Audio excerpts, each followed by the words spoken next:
Suite de l'installation de notre porte escamotable sur la Polo. Donc pour rappel, toc, ça veut pas, donc c'est pas grave. Voilà, c'est ça, hein.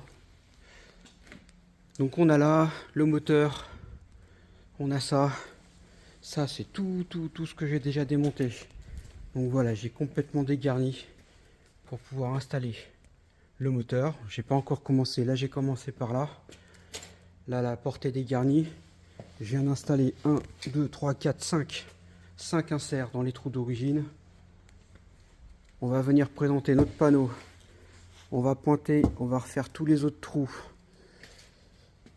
Voilà, en plus derrière, on va venir débrancher ça parce qu'il va falloir rallonger le faisceau. Donc, boulot.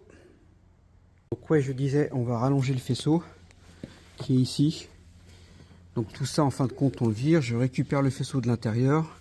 Je récupère le faisceau de ce côté-ci. Il faut que je le rallonge parce que dans mon panneau, ils ont prévu le petit passage pour passer les faisceaux.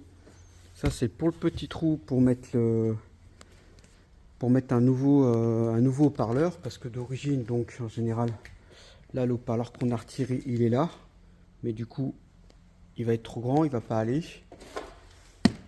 Donc, on fournit et on rajoute des petits haut-parleurs comme ça de 10 cm qui vont très bien.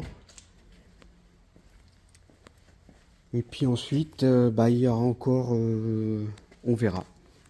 On voit pour la suite quand on installera ici le moteur qui va venir se poser par ici.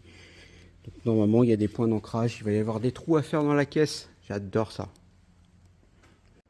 Bon, fin de notre première journée sur la Polo. Assez satisfait.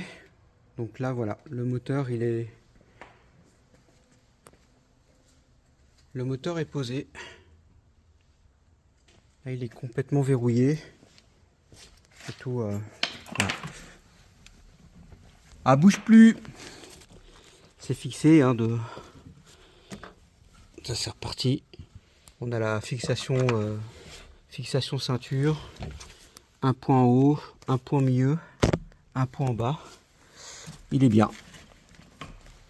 Donc satisfaisant pour cette première journée, avec toujours pas mal de coupures de diverses conneries variées. Et puis voilà, donc demain on s'attaque à la contreporte, les fils électriques et la totale. On continue quoi.